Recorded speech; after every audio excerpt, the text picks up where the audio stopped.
Jay Crawford, Adam the Bull, Garrett Bush, and so many big names, it would take me hours to say all of their names.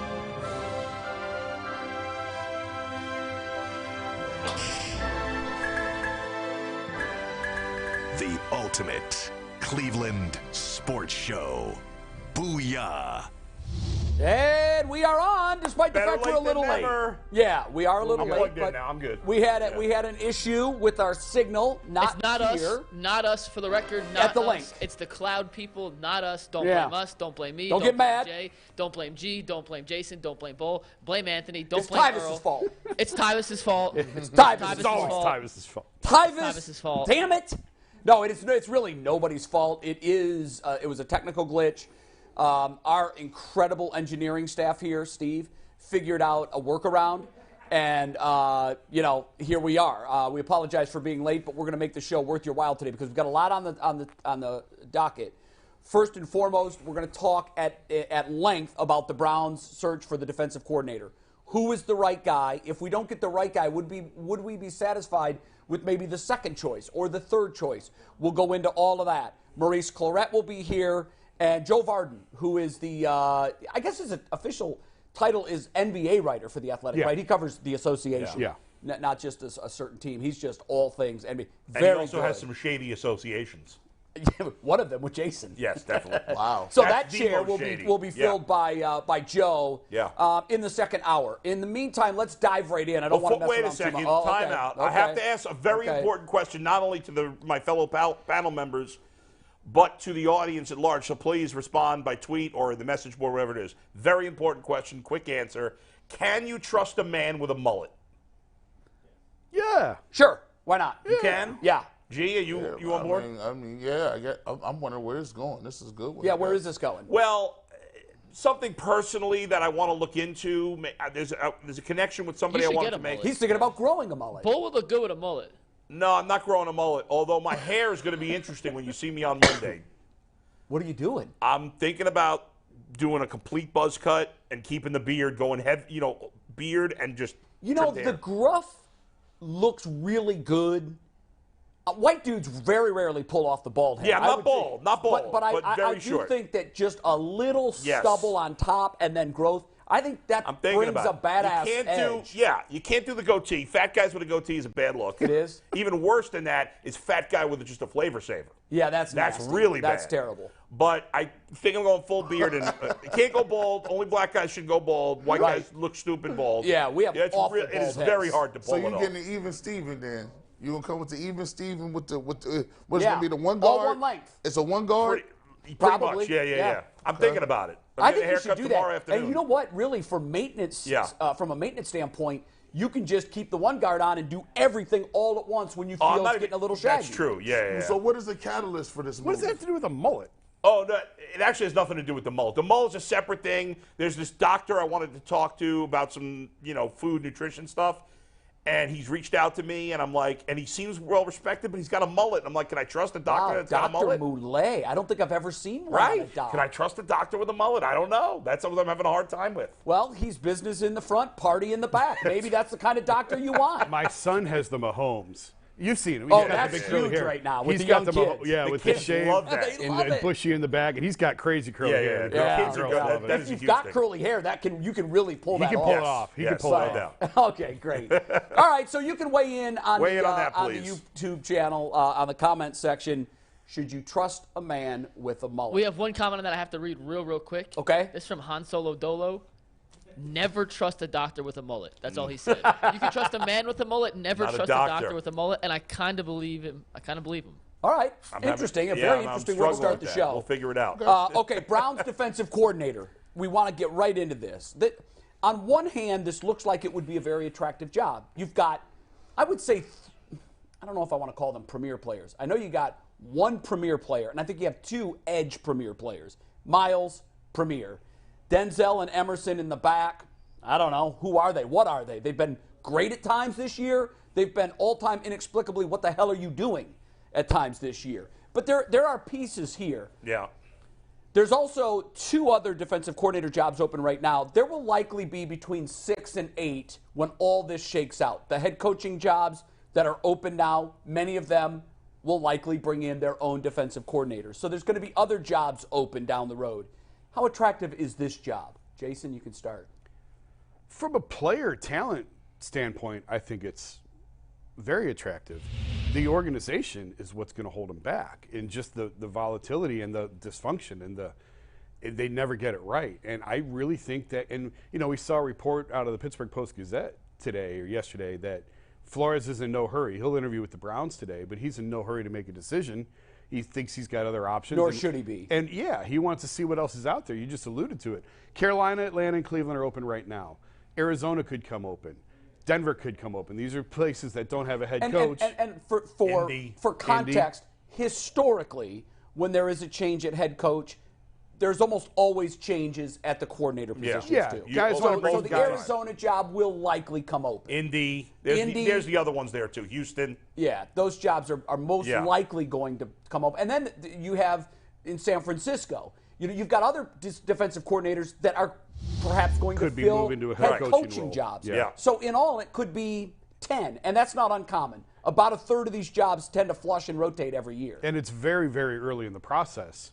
And, a guy like D'Amico Ryans, really, he can interview, but will they make a decision before the Niners are eliminated? So this could go on for weeks and weeks and weeks. Right.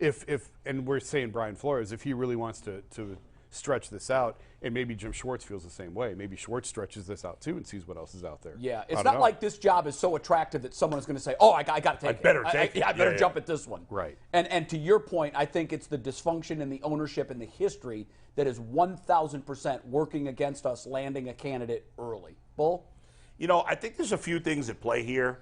When you look at Brian Flores, it's very interesting because I think quite often, we've talked about the problem of there not being enough black head coaches in the NFL, and I think part of the reason for that, beyond the obvious, is that often I believe that black coaches have felt this pressure to take any job they could get because they're not getting as many opportunities as white coaches. Right. Right now, I don't know if that's the case at defensive coordinator or offensive coordinator. I think it's less the case. It may certainly be the case with head coach. It's certainly with head coach. So I thought about that, but and then I was like, well, but Brian Flores, I think as a DC does have a lot of options. I agree with Jason in terms of the talent. The Browns are a good choice. Organizationally, it's not a good choice. However, some of these other franchises we're talking about are also pretty bad organizations. Arizona just extended Kingsbury and then fired him. Arizona's a disaster. Indianapolis is a total mess. Atlanta's not known as a great organization. Houston, that situation's a mess. We don't. The GM how long is he going to be there? You do have a lot of draft capital in Houston. You have more draft capital in these other spots.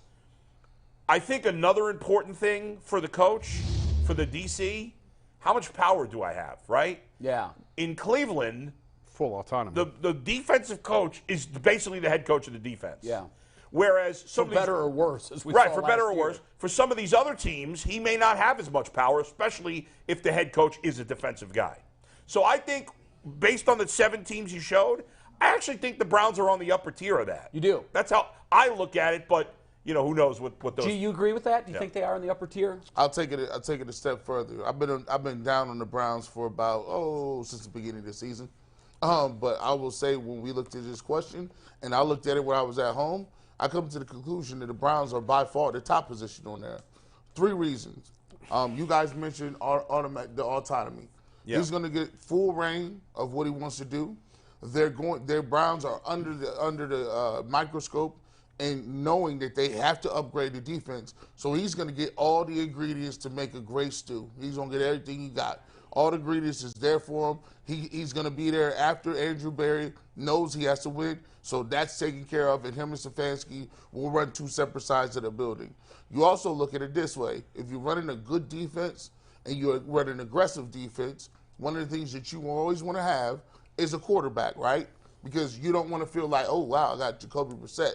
We got to be a little conservative. We can't give up points too quick. If you got Deshaun Watson and you feel he's going to be back, out of all of those other positions. Yeah, bring up that list of teams again, Mike, if you could. Give us one sec. Out of all these teams up here, the Browns have the best quarterback. Look, Indianapolis needs a quarterback. Carolina, Arizona, Kyler Murray's Kyler's out. good, but he's not as good as Watson. We know what's going on with Sierra's dude in Denver, Houston, and these guys have no quarterbacks. Cleveland has one. We're gonna rock and roll with that. He could be aggressive because he ain't got to worry about not giving up points. Then the biggest thing is the ingredients you already have. If I'm a defensive coordinator, I'm looking at not only who you got that's a marquee name, who do I think on the roster that was playing out of position? Who on the roster didn't like the defensive coordinator and you just feel like you could come in and they'll be back to normal? You look at when he was in Miami, 2 elite corners. He has to look and say, I love Martin Emerson. I love that new guy. And he has to say, if I'm playing man coverage and I'm actually playing aggressive, Denzel Ward is my other guy. He guys Newsome. So you got a lot of good young pieces in the secondary that he feels he can coach up. And then obviously you have Myles Garrett up front, who by far is the best defensive player out of anybody on that list. To me, those three major issues there are make gaping Brown holes, though. There are. I do think a smart defensive coordinator and a creative defensive coordinator could do something with JOK as well. I know he had a bad year. I forgot about him. But he'll love his. You got to find a way to use that guy. He has a skill set. We haven't used it properly. I would say, looking at the teams again, I mean, Denver's defense was excellent this year. Very good. Very good. But their offense is such a mess. Like, I know you could argue, well, what if Watson doesn't get it back together? Something we've talked about. That's possible. I think if you had to ask most people now, more likely to be good in 2023, Deshaun Watson or Russell Wilson, I think almost everybody would say Deshaun Watson. Let me ask you this. There was a prevalent thought in Denver beginning around November that maybe it wasn't Russ, maybe the head coach who was dysfunctional from game one. If you remember some of the key decisions he had to make in that week 1 game against Seattle, which was a huge game for Russ. You go back and you look at some of the things he did, you've almost forgotten how bad they were. Remember, he bled the clock so they could try a 64-yard field goal. Yeah. He mismanaged timeouts. It got to be so bad that early in the season he actually brought in and added a position on the coaching staff to help manage the game, the clock. So there was a thought really that took foothold in about November in Denver that it's not Russ, it's the head coach. Yeah, I don't believe that. I don't believe it. I mean, he's had 2 bad years. He was terrible in his last year in Seattle. And he was better than he was last year. But we chalked it up to injury, and it was just injury, and he'll be fine. And then he goes to Denver, and he's even worse. Do you think he's done? Yeah. You do? I do. I do too. Now, he could be better than what he was last year and still be done. Right? If he plays next year like he did last year, that's it. they're going to eat that They're money. screwed. Yeah. They have to eat that contract. This is the life of a mobile quarterback. You know, usually when you can do both and you can mix and you can scramble and you can be elusive and you can extend plays, that's a cheat code, right? Yeah. That helps you not. So if you can't read defenses, you can always move around. If you get pressure, you can always scramble. But when you start to get older and you're no longer doing that, look at all the quarterbacks who had issues with that. Yeah, you become a lot easier to defend. Usually when your legs go, you go. Cam Newton, how fast did he go off the cliff? Cam Newton went with the first. Well, you're kind of scaring me, though, because we've got one of those. Yeah, see, I was just going to go there. Just going to go there. G, what are you saying, man? I don't think Watson's main attribute is his legs. He can run. Although I would argue Russell's wasn't either. I mean, no, but Russell was very good. Like a lot of guys, Josh Allen runs all the time. Aaron Rodgers is Bull, I wonder, and we're seeing this with Lamar Jackson. We've seen this with other mobile quarterbacks. Aaron Rodgers too. He fell off a cliff. If you can move you can't and put Rodgers in the avoid same category. that first sack, yeah. Of course, your numbers passing the ball are going to be better because you now have more time to complete a pass. Right. And that's a really interesting point that G makes, because who is the scrambling quarterback that had success past 33? But if we're calling Russell Wilson a scrambling quarterback, he was a quarterback who could scramble. Then I would call Aaron Rodgers a scrambling quarterback. Once upon a time, he was. One time he was. But he was good until this year. He won MVP last year. But he is what all of those were not. Yeah. He was primarily a passing quarterback. And he had the best arm in the league. Who could run. So was Wilson. I think these That's other how guys I look are at quarterbacks. Watson, too, though. Yeah. Lamar Jackson is a running quarterback who can pass. Yes. I look at Watson and Russell Wilson and Rodgers And as Mahomes. passing quarterbacks who can run. And in fairness to the 33, running quarterbacks have only been in the NFL the last That's few true. years. Well, They've Frank never- Tarkenton ran. They were, Randall Cunningham. He was. I don't know when he fell off or when he. But Yeah. he felt like Dante he was good. Culpepper. Past, but it's only been within the last 8 to 10 years that there is even a place in the NFL for these guys that we're Yeah, talking. it's not Russell Wilson prevalent. wouldn't have played quarterback in the NFL. Well, I in don't the know. 80s. I don't know that Steve Young was a very he mobile was. quarterback. He Now, was. he left the game not because of. Yeah. I mean, he But he had to go definitely to the became less CFL to prove elusive. him, or the USFL to prove He himself. did, Yeah. but he had the concussions and stepped away because of that. But the only But reason Watson's also a lot younger, too. I mean, he's he'll be 27. 28 when the season starts. Yeah. Let me ask you guys a question real quick based on this. Yeah. What rushing total does the quarterback need to have to be considered a rushing quarterback? I don't even look at rushing totals. I don't either. I think it's amount- your eye test. Can he extend plays? Yeah.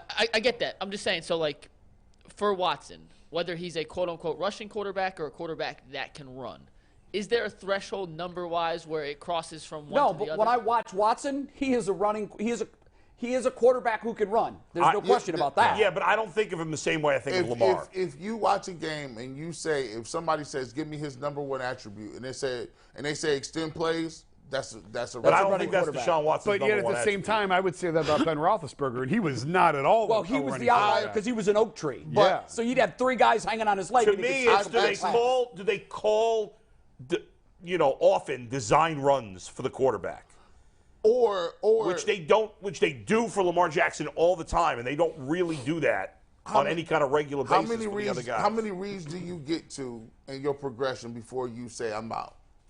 That's fair. I like that, G. Or if you have a pocket and you're in the pocket and it's a nice pocket, but Yeah. you always roll to the left or always roll to the right when there's no pressure. You see Yeah. phantom pressure, you're like, why don't you just step up and throw the ball? Yeah. Right, that's what Lamar does. Yes. But Watson doesn't do that. Yeah, no, I think he has a better arm. And I think a lot of these dudes, which is why these guys are getting $250 million, is they throw the ball very well. You got Josh Allen, Patrick Mahomes, Herbert. Yeah, see, those are clearly passing quarterbacks to But me. they I can think run. I think Deshaun Watson is a hybrid quarterback. Yeah, I think he's. I part do of that think You group. think Josh Allen is not No, same? I think he is a throwing But quarterback who can run. I bet he runs as much, if not more, than Watson does. because he can. He's probably got 700 rushing yards. Yeah. this year. Why? What's the 600, difference I don't know. between the two of them? Because- Well, the difference is one does it because out of necessity. The other one does it when everything else breaks down. Right. He has that tool, He has that. so he uses it. You know what I'm Josh- saying? Like to your point of Yeah. how many design running plays are called for the quarterback. Yeah. I think Lamar is probably the only guy that has a package of designed, Kyler Murray. delayed runs. Kyler Murray, too. Kyler Yeah, Murray you're does right. You're too. right. Kyler Murray does too. Or if you say, I agree with you. Or if you say, you know what? If Josh Allen couldn't run no more today, would he still be elite? Yes. Yeah. So I would think Watson. I don't know that he would. Absolutely. Now I don't know. Well, he was. Well, Yeah, of he course was- he he was was. that, yeah. So was Michael Vick. So was Lamar Jackson. No, but those guys are not elite throwers. They were elite. Those guys, without their ability to run, would Vic- not have been great players. Vic is Lamar. He Yeah. was, Yes, he was I agree with you on that. Deshaun Vic is Watson, totally Lamar. Deshaun Watson, before all this, and maybe it won't come back, okay, but I don't believe that, but maybe it won't. In his time in Houston, if he wasn't able to run, he would have still been a top 5 quarterback in the league. I know, and I know it's 6 games Lamar Jackson after would have 2 never- years off, but I just didn't see that. I didn't see an elite arm talent the last 6 games. I'm just saying what he was in Houston. Oh, I don't know what he's going to be here. We're trying to project like how can we assume that we're going to get the old Deshaun Watson? You have to. If you don't, then screw you. Well, no, they have made that assumption. Yes. but now and I the think next, there's every the next, reason to believe that'll happen. but there's a progression in that thinking. Yeah. Okay, we've made the investment that we think he can. Now we've seen 6 games. Are we still as confident that we think he can? And I'm not. My level of confidence that he'll return to what he once was has gone down a notch after what I watched. That's fair. That's fair. That's fair. I will but say the I still wouldn't call him a running quarterback. Guys, I love this conversation, Yeah. but somehow we got on Deshaun Watson, whether he's a running Oh, yeah. quarterback, but we should be talking defensive coordinators. True. Yeah, and how attractive Yeah. this I don't job think is. it's fair. And Well, I do at least agree. it's We got Brown's sidebar. conversation. Yes. It is. No, it was a nice sidebar and it was applicable, but I do think we got to get back on track here with. We heard from G. Jay, you're the one who hasn't answered this yet. How attractive is this Browns defensive Yeah, coordinator? I'm somewhere in the middle. I don't think it's the least attractive, but I'm definitely not as optimistic as G. I would not call this the most attractive offer, and it's because of Jason's point. It is a thing that coaches talk about the dysfunction in Cleveland when they are 100%. interviewing for jobs. I've heard that from coaches that have been 100%. here on interviews. I've heard that from coaches in the league that are friends with people that have come on interviews, and they've told them, and as a cautionary tale, careful if you go there.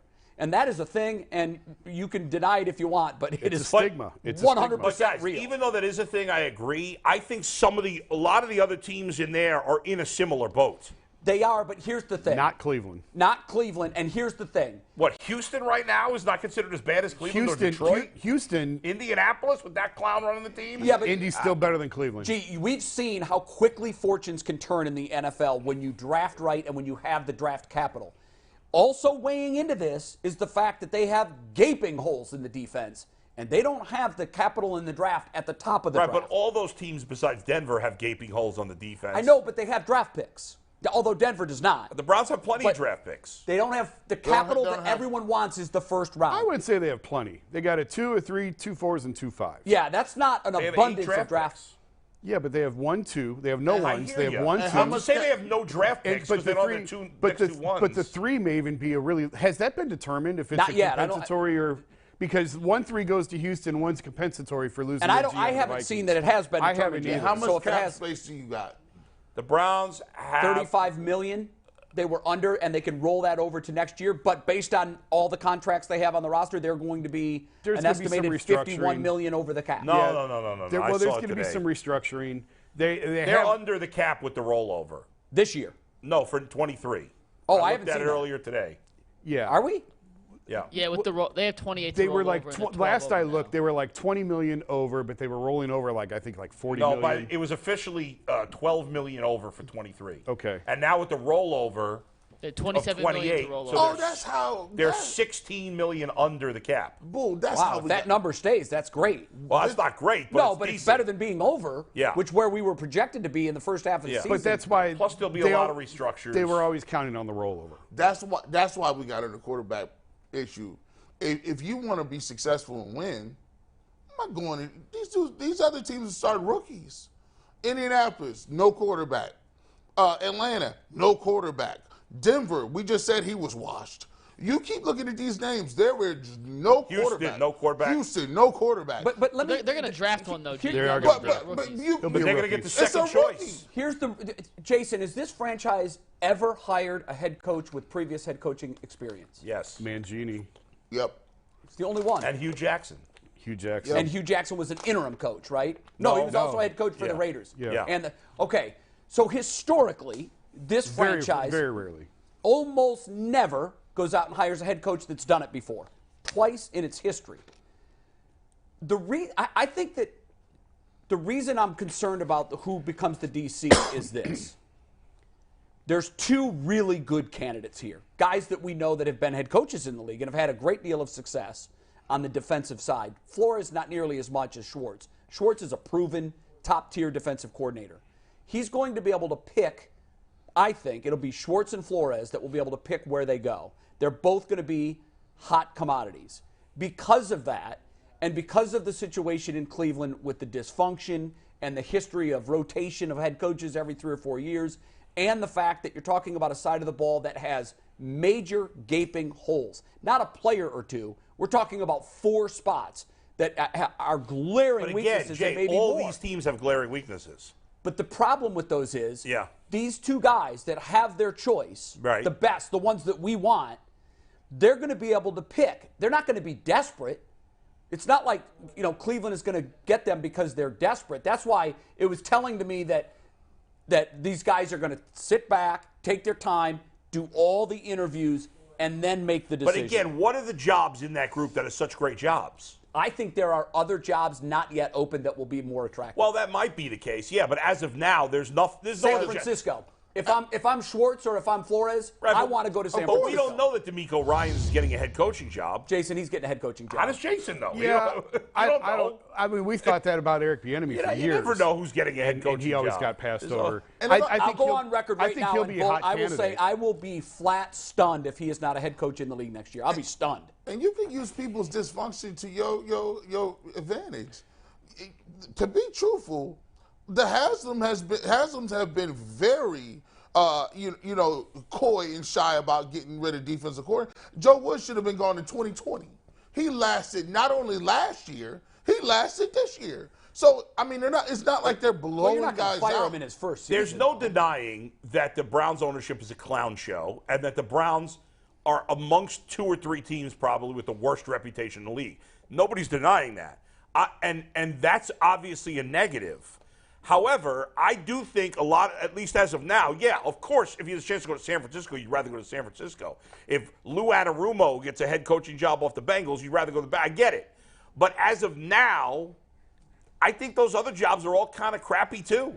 Here's one thing that we haven't discussed. And there's some other bad organizations in there. Maybe- And the Colts are a tough. Jim Irsay hired Jeff Saturday off the freaking street. No, I know. He lost every game. Irsay is becoming Jimmy overnight. Right, he's a clown. He's never really interfered before, and this year, the last he's year, out of control. I think he's so aggravated. They lost Andrew Luck, and they're so desperate to find a quarterback. They've tried these retreads. I think he's just out of his mind right now. But I want to get back.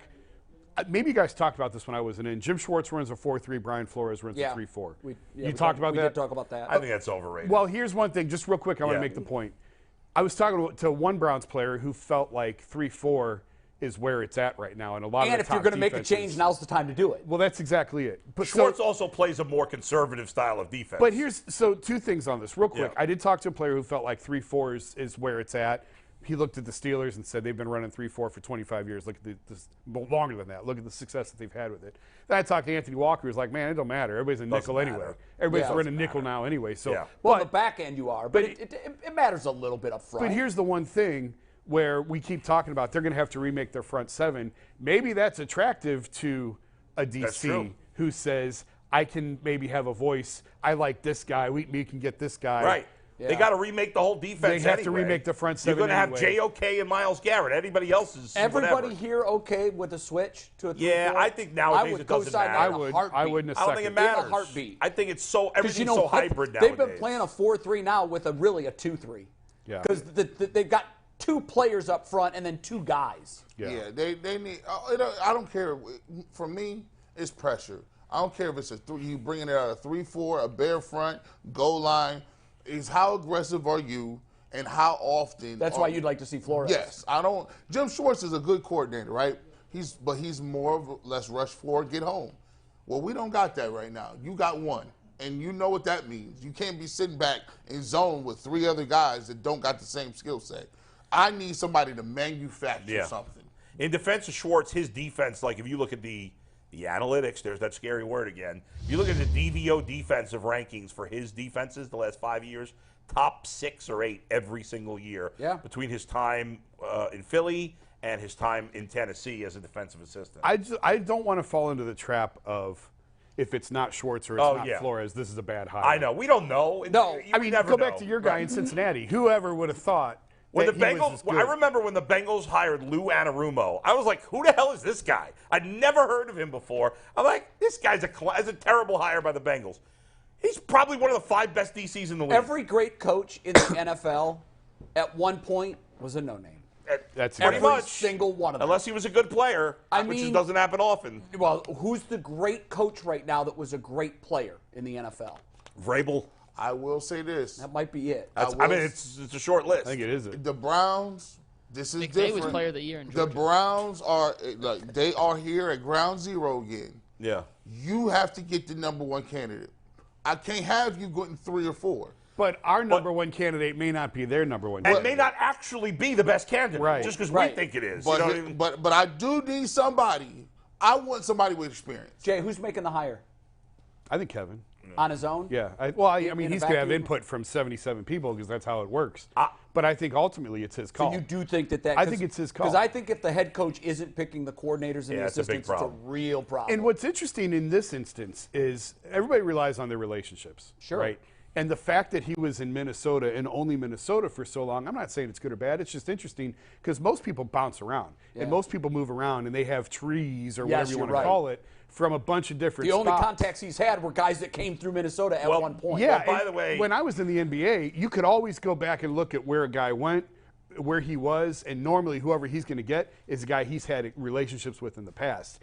And I don't know if that's going to be the case this time. I think it could be two blind guys working together, for lack of a better term. The only guy we've heard mentioned that has a relationship with Kevin Stefanski is the guy none of us have ever heard of, and that's this guy Sean Desai from Seattle. Yeah. Now, that may wind up being the guy because of that. My concern about him, and this may be unfair, and you know me, I have been the defender of analytics when everybody else is scared of the word. But Sean Desai is another one of these nerdy analytics guys, and I just feel like we've got enough nerdy analytics guys. We need one guy that's just like, F it, let's go kill the other team. I will say this, it's been fun to watch Bulls' transformation this year from being, I think, more in on analytics to now. No, I'm still in, but I've always felt. You really, the last half of the season, have been making arguments for, come on, guys, there's got to be something else other than numbers, and I've always said that. But I have always been for, you got to have both. I've just argued a lot. You and I have argued about analytics, so in those arguments, I'm going to defend the analytics side because you may have been poo-pooing analytics. Yeah, no, what I'm trying to say is what I think you've really come around to, thankfully, and I think we found common ground. I've always believed that it has to be a blend. And I think, and I had said early this season when the scoring was down and we had talked about why, and why have the defenses caught up, and why are some of these premier quarterbacks struggling so much? It was a trend we saw most of the season. And when I would talk to NFL people about that, the thing that I heard over and over again was, I think maybe the pendulum is swinging back now from relying more on analytics. It's now coming back to the middle, which I think where it should have been all along. Analytics absolutely will always have a place in all of sports. But when it's driving the bus and there's not a spot in that room for gut and feel and instinct and flow of the game and sometimes hunch, I think, and that's where we were in a dangerous spot, but I do think we've come back the other way. Jay, you agree with that? I think we're getting there. I don't know. This is so new. And, again, I lived it in the NBA where the Rockets were the first team. If it wasn't a three or layup, it's a bad shot. Yeah. And they took it to the extreme. They really did. And now you see mid-range players coming back. DeMar DeRozan is a mid-range guy. There's mid-range players now who weren't allowed to play in the league, when the analytics rage was going on. Biggs got washed out because of analytics. Biggs did get washed out. And now they're coming back. They are. But they're back in a way where they can dribble, pass, and shoot. And you got 7-footers doing things in the game now that they never could do before. Yeah. And it's just amazing to watch the transformation. And maybe we'll see something like that in the NFL. I don't know. I think it's still – I feel like it's underway. Analytics in the NFL is behind analytics in baseball and basketball. Can we agree? I would 100%. I think baseball leads the way. It does. And it was first. Baseball was first, and then basketball, and then the NFL. So I think all of them have gone through sort of this, and we still see baseball evolving where maybe launch angle is not going to be as prevalent as it was. But getting back, sorry to cut you off, Jason. You're good. I was out things to say. I do want to get back to your point. I think you made a great point there before when you said, let's not do this where if they end up not getting Flores, that we all go bananas. Yeah, no, that is. Because the reality of the situation is, even though we've all said we want Flores, and he seems like the right choice, and we hope we can get him, the bottom line is, even the Browns, and let's pretend the Browns were a good organization, all right? Let's say it was the Steelers or whatever. I'll play your silly When game. you hire a coordinator, right, you don't know, you never know when you hire a coach. You don't know for sure he's the right guy. Know? Next year at this time. That's right. And you don't know how Give me a year. You don't know if the personalities are going to mesh. Exactly. Yeah, that's true. And that's why the part you never know. That's why Desai might be the fit personality-wise. Right. But we talked at length yesterday on the show, and I wish you'd been here, but I'll ask you about it right now. One of the things we talked about as to why we like, particularly me, and I think we all said this, Brian Flores, was because he's that alpha. He's an alpha guy. He's an ass And kicker. this franchise, when you look at their best players, their 6 best players, none of them are alphas. None of them. Yeah. And so it doesn't exist in the coaching staff. It doesn't exist on the roster. We thought that Flores would be the perfect yin-yang, the perfect bad cop to the good cop. And if Sean Desai is a similar personality type of Stefanski and another Ivy Leaguer thinker, we might be watching next year going, again, there's no spark. Yeah. And that's why I it think feels like Flores is the home run right hire. personality fit. That's who I want. That's who I'm on record. I want Now, Flores by the too. way, All right, so it has been said, so it shall be done. By the way, Gerard Mayo might be that same type of guy. He could be. I don't He really just know doesn't much have about as his much coaching experience. style. I don't think you can have that coaching style when you're coaching under Bill. I don't. Yeah. Because he's such Flores a did, clear didn't he? alpha. Yeah, but he didn't have that attitude when he was under Bill. Like, I just think that we knew of. not that we ever saw. The Brady personality came out after he left New England. Yeah, right. I think you're The right. Flores personality came out after he left New What do you England. got for us here? We're going to switch to the offensive side of the ball here in a sec, but before we do, our Browns Talk is always brought to us by Cuyahoga Community College. Nice Tri-C supports their pronunciation. students financially, professionally, and personally, opening up the doors to endless possibilities. Tri-C is where the future starts, and it starts right now. Classes begin January 17th. That's coming up, guys. So make sure you check out Tri-C for your post-secondary education needs. Mike, before you ask something else, let me quickly say that I'm Well very, done on the read, by the way. I'm very excited about our overtime topic today. If you are not a member of the Ultimate Cleveland Sports Show, jump on board today because we are talking about the legend that is Odell Beckham on a plane and his bad behavior on a plane. You do not want to miss this conversation. Starters tier is fine, but if you want to see the bonus content, go to the coaches tier. It's going to get hot. It's going to get crazy. Hit the for join Odell button to join, by the way. If you see the homepage there, click the join button, and that'll have all the details for you. But Let's go. I think this is going to be a really good overtime Absolutely. segment Man, Get in the another mix. topic that I wanted on the regular show that they didn't put on overtime. Yeah. You guys are all welcome. You have a chance. Yeah. If you're a member, join us in. We got to save some really good content for the coaches tier because right. They deserve it. They're the extra special folks right now. Yeah. They're the diehards. And this next topic should be a good one, too. We kind of got into it in our group chat a little bit, and then we decided, well, if it's getting hot in the group chat, it's going to get hot on the actual show. DeAndre Hopkins has asked for a trade. Brandon Cooks has asked for a trade. G. Bush, Jay, Jason, Bull. Gee, gotta you're pick hot one. on Hopkins. You should start on this Yeah. one. Man. And you're wrong, so you go first. Hey, listen, I can see why people like Brandon Cooks. He's pretty fast. You know, he can get vertical. Both of those guys honestly played with Deshaun Watson. DeAndre Hopkins is older. He'll be in his 30s with, I believe, 31 or something like that. He's 30 right now. He's 30 right now. He's missed a couple games. But I do think that he missed some games because it was a substance abuse. Steroids. Right? He missed the first 6 games because of steroids. Right. He wasn't necessarily injured. But when I look at it like this, either way, when I'm looking at the Browns, actually they don't have a choice, to be truthful. They don't have a choice whether they can guess or not, whether or not they can afford to make that move or which one to do. Because you got to think about it like this. Deshaun Watson got next year. If Stefanski don't do nothing in 4 to 6 games, he's done. Chalk it up. You might people don't get that. If Stefanski don't do nothing, he got 6. Are you saying like they start games. 1 and 5, he's out? Oh yeah, bye. Oh wow. Oh yeah, bye. Okay. Whole season, he's done. Because there's a lot of people. If you poll the audience, there's probably almost 60% of the people that say they would like to get rid of him this year. That high? I believe so. Put a little tab up there. 60%? If 60%. Stefanski should be gone right now. No, It's probably. Ask the. I mean, if it's poll. not there, Put a I poll think up. it's not No, falling I'm off. just asking. Gee, what question specifically do you so want the to poll, I think Should this- Stefanski remain the head coach? 60% of people think Stefanski should have got fired after this year. Wow, that seems high to me. We'll see. We'll see it. Yeah, no, we will Sample see. size. But my thing is, you have to do all that you can do.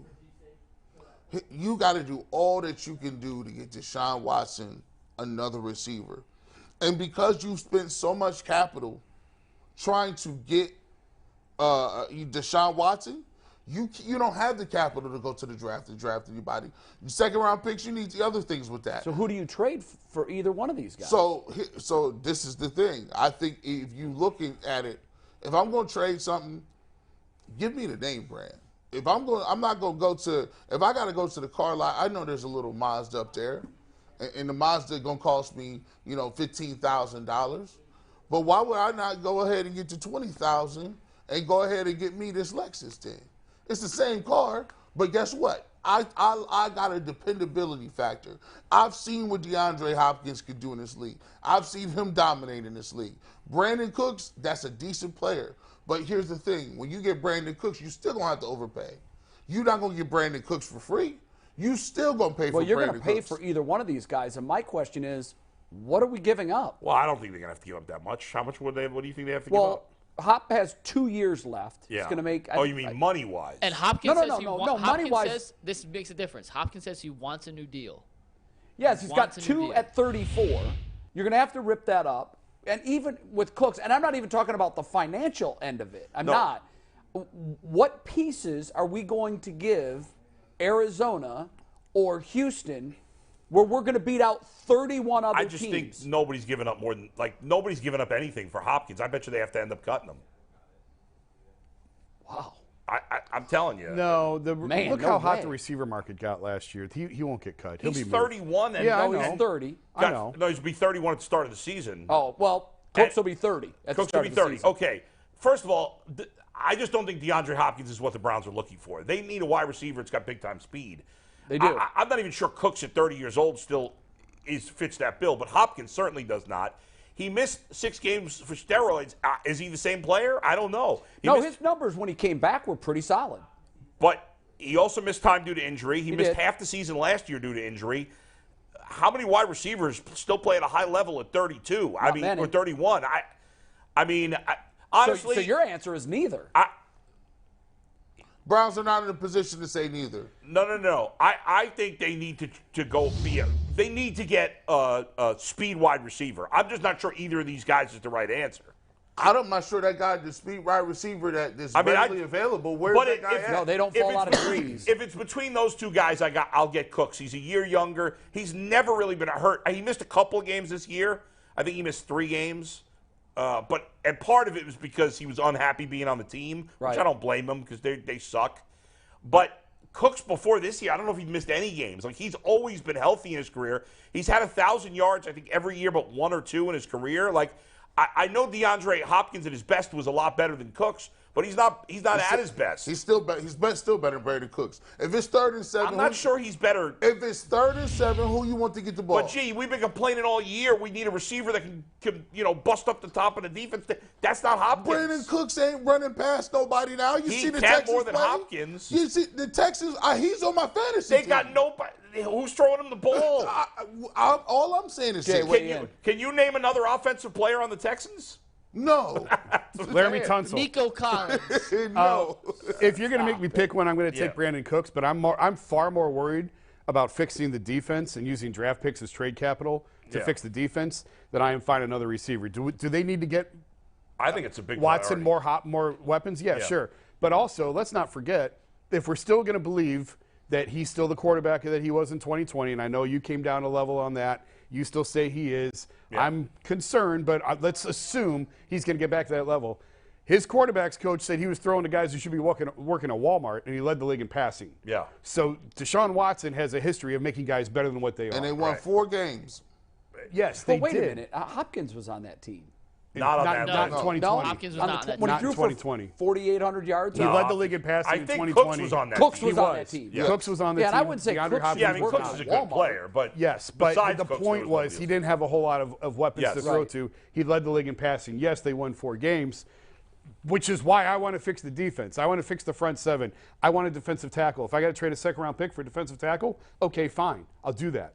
I'm more concerned with allocating free agent dollars and trade capital to fix the front 7, and then we'll worry about I think they the got to do weapons. both, They've Jason. got, well, of course they have to do both, Well- but they got David Njoku, they got Amari Cooper, Yeah, and they but got here's the thing. DPJ. Here's the thing, That's though. better than what they have It's in the good. front 7 right it's now. fine, but here's the problem.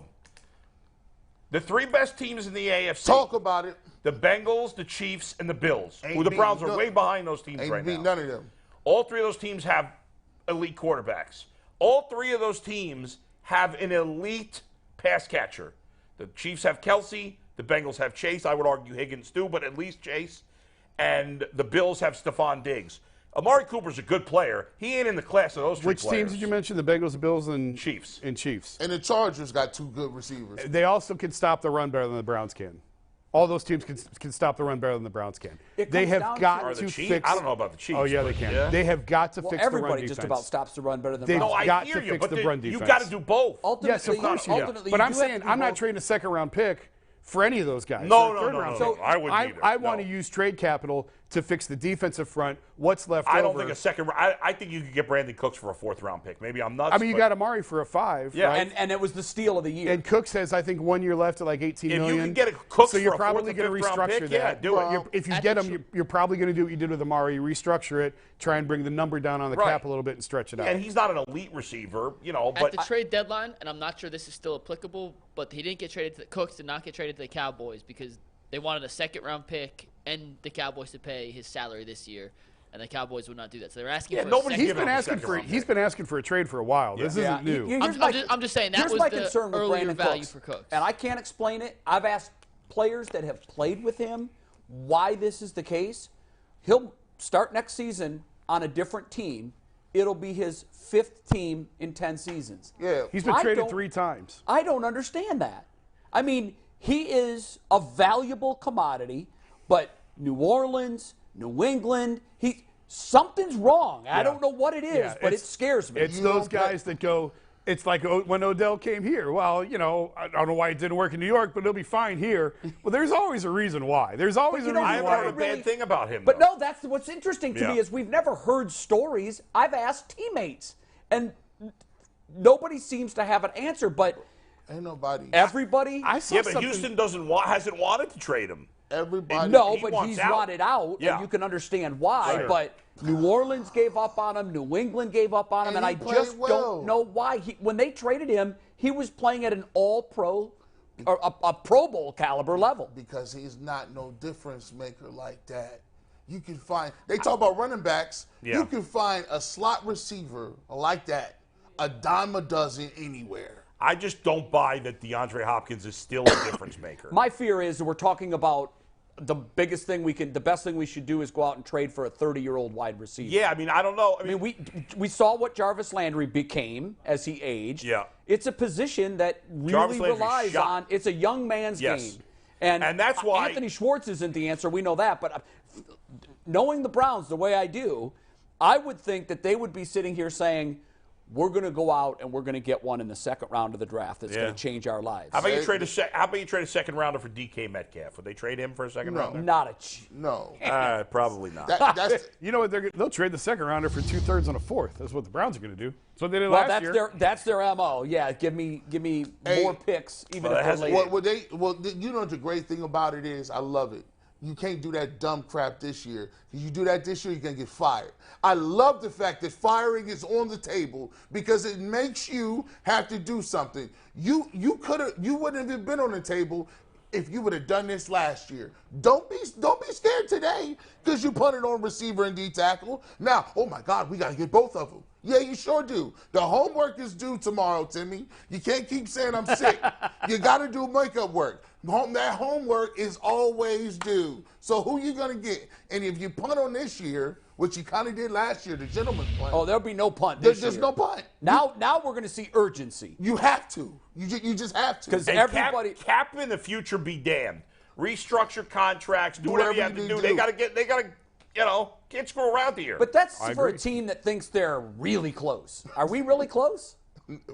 Remake the front 7 and then get back. In to their me. mind, Let's see who they bring in on the front in their 7. mind, they better be close because he's close to being up out of here, bro. As I heard once from a former NFL coach, he said, everyone knows when the water starts to boil. Everybody. And the water is boiling in Cleveland. Yes, it is. And I It's think on. they all know it. And the lack of urgency that was obvious through, last season, that's got to be gone. When they report to camp, they better get there with the mentality that they're on a week-to-week basis. Because to your point, I don't know that he does survive past week 6 if they're 1-5 or 2-4. Well, if Deshaun Watson, if your nervousness is correct, and he's not the same player he was in Houston, They're all screwed. It's They're all all It doesn't matter what else you do. Who's screwed the most is Jimmy. Have you heard from anyone at all that Jimmy was the one that wanted Deshaun and that everyone else in the organization wanted to pass? Because I'm starting to hear whispers of that. Well, I've had a couple conversations on that topic. Okay. And Andrew was all. It's been emphatically described to me. Andrew was in first on Deshaun. Right. And I had people outside the organization tell me Andrew liked him in Philly. When Andrew was in Philly, he liked him. So I do believe that Andrew was in on Deshaun. I think ownership pushed it over the top. Does that make sense? Yes, it makes perfect sense. So you're saying Stefanski was lukewarm? Or I didn't heard that want of it, or? all of them, he was the least in on Deshaun. Kevin was least in. Yeah, I can't say that definitively one way or the I other. can't say it definitively either, but someone who kind of knows these kinds of things and what goes on inside the building, it was described to me that Jimmy and Dee were so emphatic about it that it was going to happen, and everyone else kind of realized it's a fait accompli. Well, Jason's saying Berry was first one in. Well, yeah, now that's Yeah. I don't know that not to be true. What I was told was that once everybody in the building realized that Jimmy and Dee were like, let's do this, that everybody, if they weren't on board, at least got on board. Which, by the way, is good business sense. In the end, it doesn't matter if he plays well or not. He's got to play well or not. This is really quickly. You know, like Jason, no. You go get you a nice car, right? Your car is nice, and you making that payment. If something happened to it, you already in for the payment, right? So you don't skimp on where you take the car to, and they give you a crazy sum of how much it's going to cost to fix it. Well, that's the price of having a luxury car. If you wanted to have a Toyota Camry, you'd be all good now, wouldn't you? You go down the street. But if Deshaun Watson turns out to be a Toyota Camry, they're screwed. Well, and see, to your point a second ago, you said it doesn't matter because it's done. Yeah. I say it does matter because if it doesn't work, you got to find Stefanski and Berry are out of here, but guess who stays? Right. He's here, and so Haslam has to do everything. If they can't fix the car, I still got to make the payment. So I'm going to turn every stone over to see if can you fix this guy? Can you fix him? What offense we need to run? What do we need to put around him? Because he's in for the 230. That ain't changing. So he better find out the best way to get him to look like the old one. Looking like he's taking a crap. I wrote after the trade at the owners' meetings, if this doesn't work, this will be their tombstone as NFL owners. I don't know how you come back from this. No, it's like I don't know how you come back from this. Now if it doesn't work. By the time that's over, it's 15 years in. You haven't won anything. And then all this off the field stuff comes back up because if he plays great, you live with that. If he's great, it absolves them of a lot of the mistakes they made over 10 years. Ben Roethlisberger became a hero by the time he retired. You talk about pushing all your chips to the center of the 100%. table. Yep. And look, there's something to be said for that, but you better be right. What other choice did you have? It's better than not playing the game. And that's why 3rd and 4th round picks be damned. I don't care what it takes. It. You better go find a receiver. That's Barry's job to figure out how do I get me a speed guy. The Browns were not in the game. The Browns were not in the game. Right. They are today. And they decided they were in the game with a risky hand. But it's a risky hand, I give you that. That's your best one. They're trying to pull What's the poker equivalent? I got two twos and 2 sevens. They got an, Damn it, I'm all in. They got an Trying to inside pull it straight inside draw straight. against pocket aces. If you pull it, you know what they had? clean up. They need a 6 of clubs. They had a 10 Jack Queen King, and they're hoping that they get the ace in the same suit. With Baker Mayfield, and not just Baker, a quarterback of his level, you're out of the game. You can't compete.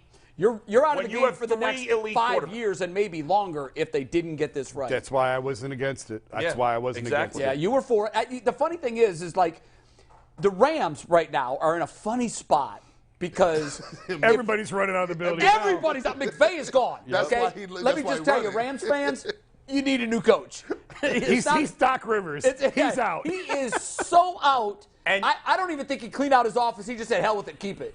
I don't need it. I'll buy new. So on the all-in philosophy, it only works. It's either a 100% win or a 100% fail. And in the Rams' case, it was a win. However, the Piper's standing at the front door, and he wants his payment. And you know what the payment is for the Rams? 5 years of irrelevancy. But they got a ring. But they got the ring. Do you think they would trade you Aaron Donald? They might now. What are you going to trade him? And by the way, he's older, so I don't know. He'll still command one. He'd get a 1. He's at least a first-round. Yeah. A Yeah. first? Oh, Absolutely. yes. He still He get still one? played at a high level. He's still among the best players at his position. Yeah. Yeah, What do you think? He's going to get a 6th-round pick in a 2027 7? I thought it was. Aaron Donald? you don't have the trade I capital. thought it was a 3 and your boy Nick Harris. Is a Myles Garrett trade on the table if you're the Browns? Damn, by the way, G, you just sounded like those people that text me and go, or to send me tweets and say, could the Guardians get Brian Reynolds for Miles Straw and Austin Hedges? You know? that hot tub time machine trade was Well, trash. I had someone tweet at the show and asked if we could trade a Kuro for OG Anunoby. A Kuro and a second for OG That's Anunoby. worse. And I'm like, God, I just don't think y'all understand exactly what's Okay, going By on. the way, I heard I won't say who it is, but I heard somebody, a sports talk host, say the Cavs could trade a Coro and a Karis LeVert for Anunoby. Oh, Jesus. God, I no. said- Can't trade and that. I do not proclaim to be a basketball expert at all. And I was like, that's insane. You couldn't get an Ohio State Buckeye helmet decal and a chimichurro steak burrito for them two dudes. Bro. Guys, I asked a question. Yeah. We got off topic. Off topic. That never happens. I know. We've got all these needs. Yeah. And so when you start addressing needs, you look at, well, what you have to address them. Right. Is a Myles Garrett trade even something that the organization starts to think about? Absolutely not. Not right Absolutely now. not. Not at starts. this What if moment. he comes out and says, I want to go? Well, Which is not outside the realm of reasonability here. Yeah, I mean, it could happen. No. I mean, he's your best player on defense. You're trying to get better on defense. I don't think you get better by trading Myles Garrett. Very rarely you get a number 1 pick who lives up to number 1 pick status. It's the reason they don't get traded. Like you can't trade LeBron. Draft picks are cool. Draft picks are cool. Championships are cooler. Good gracious, boy. No, I think he would probably get. You had to give up 2 number 1s for Myles Garrett. no. I wouldn't. I'm not trading him. I'm not trading Myles at Garrett. all. I He's said I off the would. table. No. We do have Maurice, though. Maurice, Maurice, what's up, would my you man? trade him? He's really thinking about it. He's pensive right now. Deep thought. He is frozen in thought. There he is. There you go. You lost your signal. It froze up. I like your background today, bro. Nice staircase. It's really different good every framing. time. I'm giving you a 9.7. Looks good. There we go. Hey, Yeah, would you trade Myles I'm- Garrett I'm for 5 pieces? minutes- No, I wouldn't trade Myles. No. Look, No. Hey, I was listening. Like I was listening to G. I said you're wrong on this one, brother. Yeah. Wait, on which one? Oh, I wouldn't trade Myles Garrett at all. no. I wouldn't advocate trade Myles Garrett. You just said trade him for 2 ones. I said no. I Yeah, said you- that- King of knee jerk. Jerk that knee back in place. He's the Duke of Nietzsche. That's the going rate for it.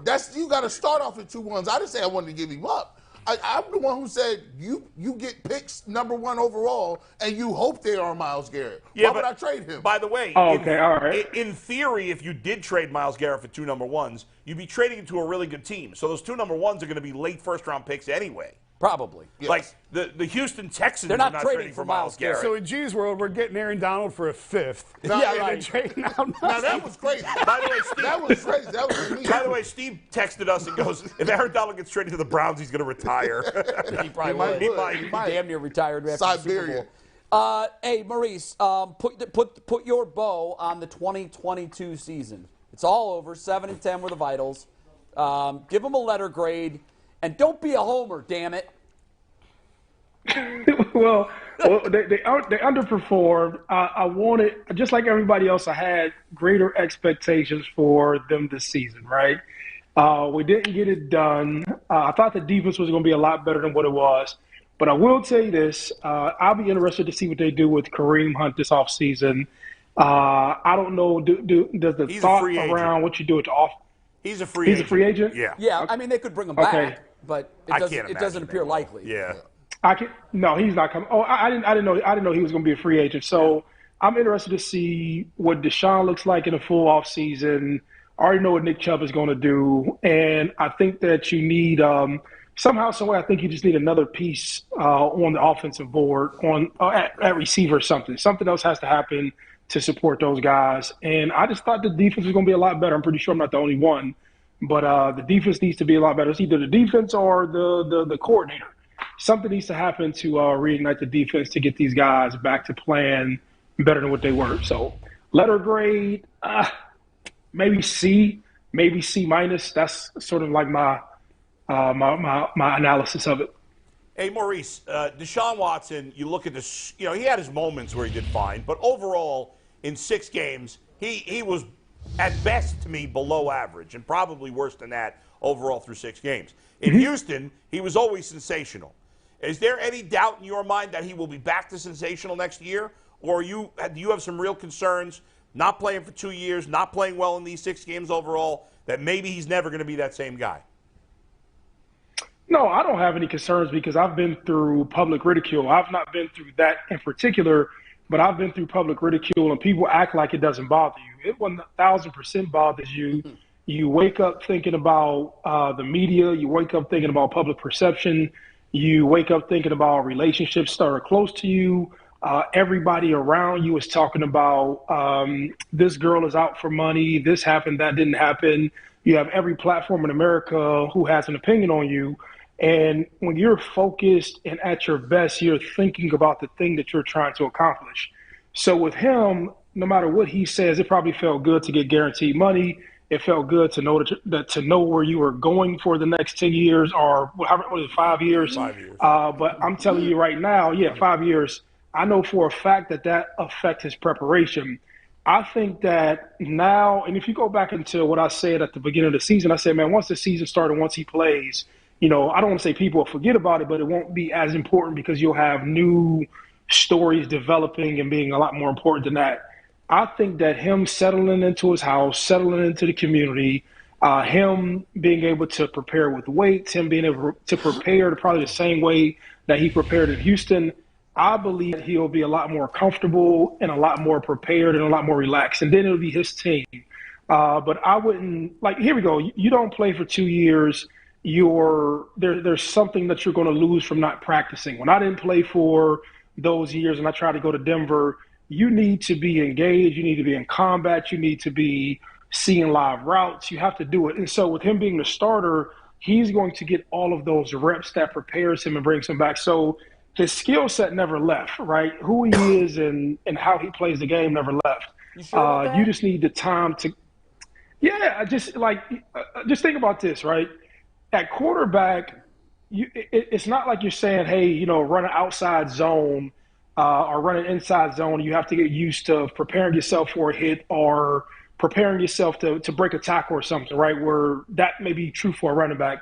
As a receiver, he's not asked to go run a long route. At the heart of it all, he's a 3-step drop, a 5-step drop. He's either moving laterally to the right or sprint out right or sprint out left. To me, this is a timing thing. To me, this is finding your confidence thing. His arm strength is probably still the same, and he'll get he'll be able to his mechanics. He'll get in tune to that, and he'll get in tune to whatever offense that they're trying to implement for him. So I just believe that stuff, like his core skill set stays with him. I think it's a confidence thing. Like once you get confidence, you feel like a superhero. You get confidence when you're running inside of an offense that you're used to running in, and you have like some level of continuity between you and the receivers and what Nick Chubb can do. And so I think it's more of that than anything. That's just my opinion. Maurice, let me ask you this question, Maurice, because I want to drill down on what you just said. Usually a top-notch receiver or top-notch athlete in general, most of what they are is the ability to know that I'm better than 99% of the universe, right?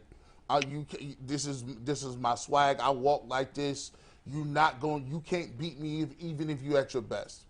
But when you go through stuff and you go through allegations and you go through, things in the public eye, you in court, most of what you've done for the last 2 years is sit back and say, all right, I'm not going to be emotional.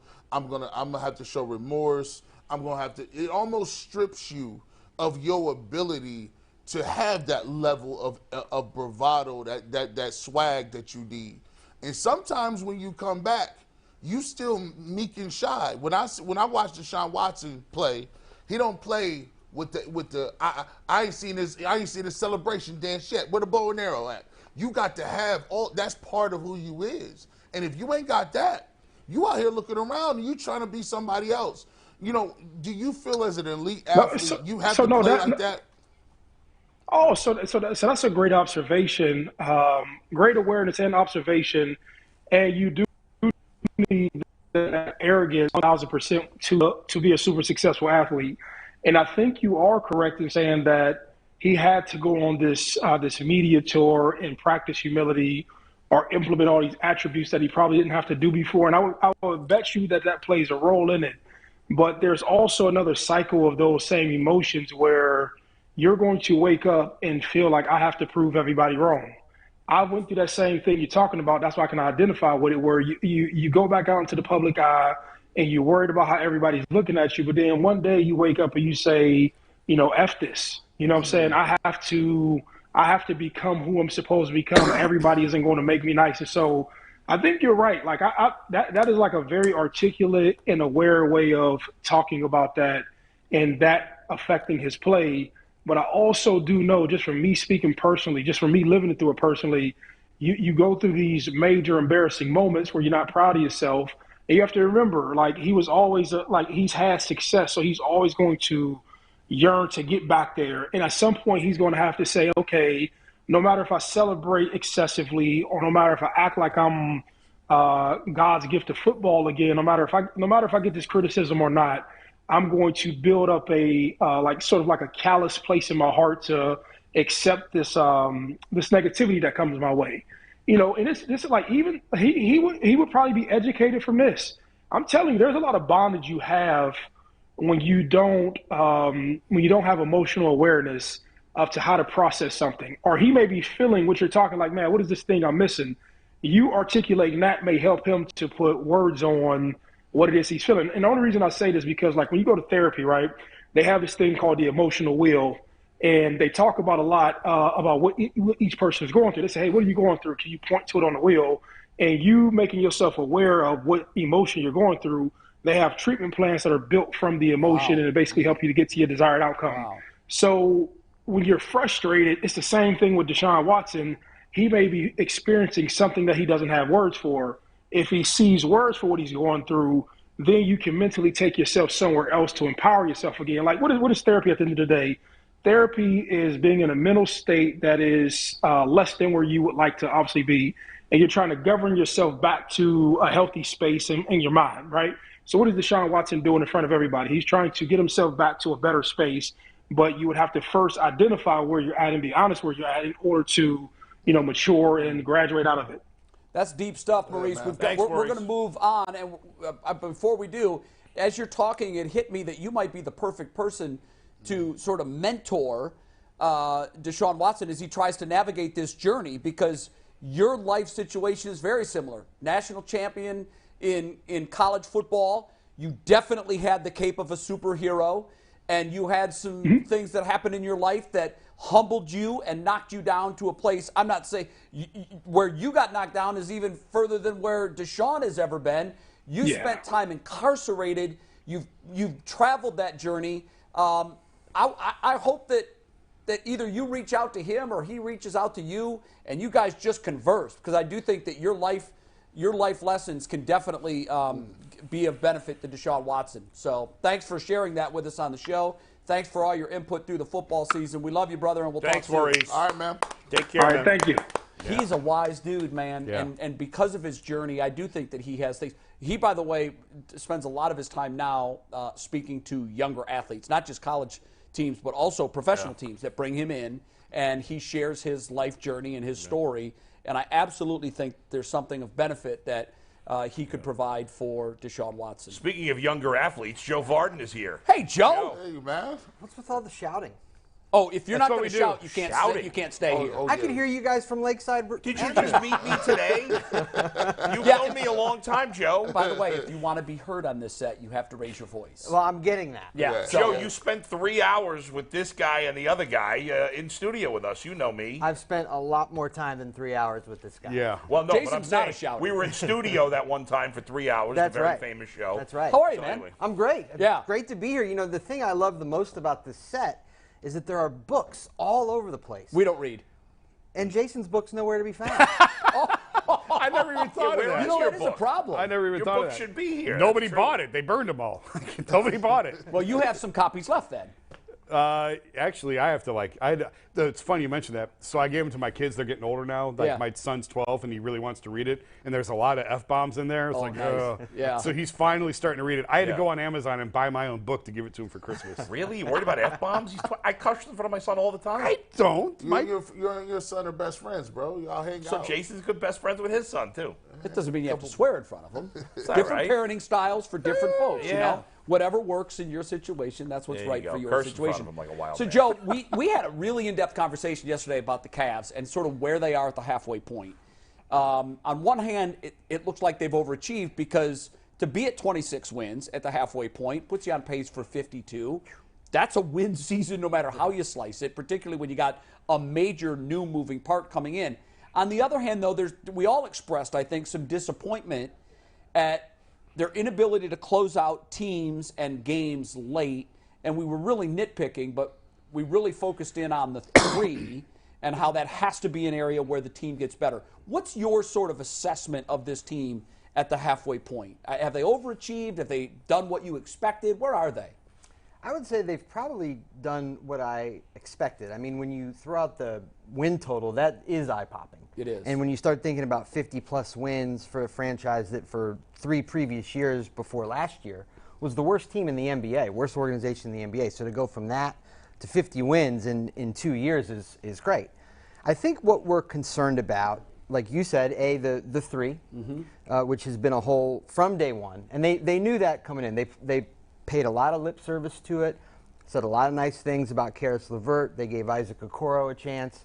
But that's always been the weak spot. Sure. And then the second thing that is interesting to outsiders is Evan Mobley hasn't made the jump from from rookie to sophomore. Exactly what we talked about, like, particularly on offense. Yeah, and I think there's some reasons behind that. And then the third thing is Why? I don't want to interrupt your train of thought, but we tried to figure out why yesterday. Well, I mean, Donovan Mitchell is among the league leaders in usage. He's shooting it 20-plus times a game. He's averaging a career high in points. I mean, you're adding a top 8 scorer in the NBA to the starting 5. So his growth is stunted because of that. Yeah, I mean, he is. I wrote this last week. Evan touches the ball about as much as Kevin Love, who doesn't start, and Jetty, who is a part-time player. Yeah, they have about the same usage. That's rate. interesting. Joe, what's more important? I know it kind of seems like a crazy question, but I'll ask it anyway. Is it more important for the Cavs to win or develop Evan Mobley as an offensive player? Win. I think so, and I think, they knew that, which is why they traded for Donovan Mitchell, and when you make a trade like that, it does open up a window. Yeah. I'm not saying they're in it yet, but by making that trade, they have created that window, and at some point you got to jump through it. But the interesting thing, like what makes the NBA obviously different from baseball and football is when the baseball playoffs start, everybody's got a shot to win the World Series, right? When the playoffs start in football, not all the teams, but most of the teams have at least a shot to win the Super Bowl. In the NBA, that's never the case, right? Like, I feel like No, I agree. No 8 seed's ever going to win an NBA championship. Like, never. And What if the Warriors do? They might this year. They stink right now, and didn't they've the got Knicks almost do it once in a strike year or something? The Knicks lost the Spurs that year. It can happen in a year where you've But- got 2 big pieces the bottom that are line is, injured and they limp into the playoffs. You but now know, they're healthy. you know the traditional 8 teams. seed. You know the teams that can win the title, and the Cavs are not a team that can win the title. Is that fair right now? I think that's fair, but I think they have a chance to get fairly deep into the playoffs. Is it going to be LeBron? I keep asking him this. Is it LeBron coming back in 2 years as a free agent that puts them over the top to another title? You know what? I have put my feet down and said that man is not leaving Los Angeles for family reasons. Okay. I'm going to die on that hill. I mean, Jason and we talk about this all the time. Yeah. I mean, I get it. I see the on ramp for one more go around here in Cleveland. And by the way, the Lakers probably aren't going to make that move that he demands. I mean, if they added LeBron right now, they would be a championship team right now. Yeah. And they have. They have. They'd be the favorites. Money-wise, I think they would. Money-wise, the Cavs could actually make that trade. I'm sure the Lakers wouldn't be interested in what it would be. But anyway, saying Jetty, Karis LeVert, and second-round picks wouldn't get it done. That's the guarantee. Salivating right now at the thought of that. Yeah, but no. Sell that to your fan base. I just don't. I don't see it. I think he is too comfortable living in L.A. There is great danger, though, in long-term prognosticating what he's going to do. Yeah. Oh, there is danger in writing what LeBron's pregame routine is. You're right. He changes that. Yeah, about so every 2 that's weeks. why I do think Bull's point, because I've heard others like you, Joe, it's not happening, and I just say, look at his arc, look at his history of making decisions like this. Hell, he could wake up one day and say, "Screw it all, I'm going home, and we're winning another one." It wouldn't knock me off my feet if he said that. We had a conversation with him when they were in town a couple weeks ago, and he's really sort of ramped up this messaging since we had this conversation with him. Where I've said on the show a million times, he's still in championship mode. Is he still in championship mode? Him signing to go back to L.A. told me he's no longer in championship mode. He's cashing checks and making movies. And I asked him, are you still in championship mode? And he said yes. And I don't know I necessarily believed him, but we wrote the story. And since then... Did you hear from him? Any feedback on it? Or No, he didn't. No. Well, sometimes he has when he reacted doesn't to like what it. you write. Yeah, when he doesn't like Which it. means that he... Yeah, there was nothing volatile in what we wrote this time. Nothing. And but the fact that he's ramped up his voice over the last couple of weeks, ever since we had that conversation with him, are you still in championship mode? And he said yes. And he's starting to do what he does, and he's starting to tighten the vice on the Lakers. You're seeing it. Oh yeah. Yeah, you're seeing it. And if they don't, I don't see the path back. Like he tried to lay out. You know, when Russ's contract comes off the books next year, things change for the Lakers. Right. They do have the 27 and 29 picks. If they don't trade them now, they could trade them this summer. You know, they can get more flexible. I just don't know if they're ever going to be a championship team again in this window with him. So I do think that, you know, so the way that I've laid it out is the Cavs make the playoffs this year and they get eliminated because you never go from not making the playoffs to winning the championship. That just doesn't happen. So they get bounced. And then next year, they get a little bit closer. Progression. And you see it. And he sees it. And then he comes in as the knight in shining armor that puts them over the top. And, you know, the Cavs have this thing of we want to win without him. We want to win without him. That's good. That's fine. But then when you're one piece away and he's that one piece, the temptation is going to be great. I see a path. Well, let me ask you this. I see a path. What does Evan Mobley have to get to? What level? Defensively, he's a genius. Defensively, he erases everything. I mean, we talked about it the other day.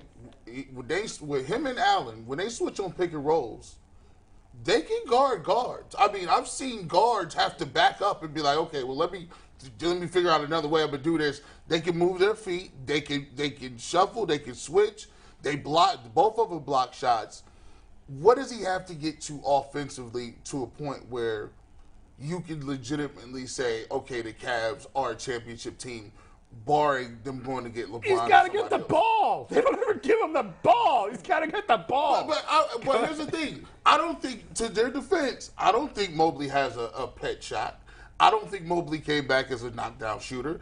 I don't even think he's comfortable putting the ball in the ground three times in a row. I'll let Joe answer, but I made the point I would like to see them get him involved early with some actions, run some plays for him. Brad has talked about how that makes a difference throughout the game. Brad did? He said they used to sometimes design just give a couple 3 of the first early. 4 trips down. We're getting the ball to Brad to get him into the flow, and I don't feel this sense of urgency to do that with Evan. Because right now he is the Kevin of the LeBron, Kyrie Kevin. He's very much third.